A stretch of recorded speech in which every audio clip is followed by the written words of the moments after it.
রাকাত নামাজ থাকে, সেই নামাজ আদায় করার জন্য আমরা অন্ততপক্ষে কিছু সময় আগে যাই। আগে যাওয়ার পর একত্রিত হওয়ার পরে সেখানে আবার দ্বিতীয় আজান দেওয়া হয়, আজানের পরে খুতবা চালু হয়, এরপরে নামাজ পড়া হয়। তো দেখেন এখানে মোটামুটি খুতবার পূর্বেই সমস্ত মানুষ মসজিদে সমবেত হয়ে যায়। ফি জামিআন নাস মানে সমস্ত মানুষের প্রায় সমস্ত মানুষের উপস্থিতিতে খুতবাটা হয়ে থাকে। এজন্য জুমার দিনে নামাজের পূর্বেই খুতবার আগেই মানুষ মোটামুটি চলে আসে।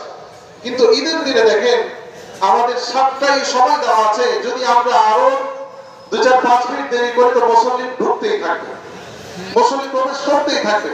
এখন 7টার সময়তে যদি আমরা নামাজ পড়ি তাহলে 5 মিনিট অন্তত পক্ষে 7 মিনিট আগে খুতবা আরম্ভ করতে হবে।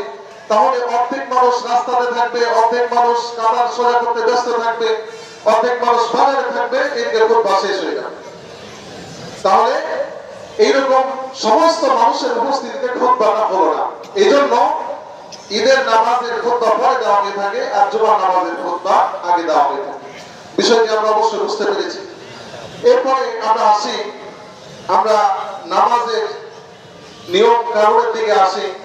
আমরা যেহেতু বছরে 2টা নামাজ ঈদের নামাজ আদায় করে থাকি, সময় আমাদের সংক্ষেপ। যারা আমরা এখনো কাতারে যাইতে পারিনি অতি দ্রুত আমরা 2 সাইড দিয়ে একটু যাওয়ার জন্য মেহরবানি করে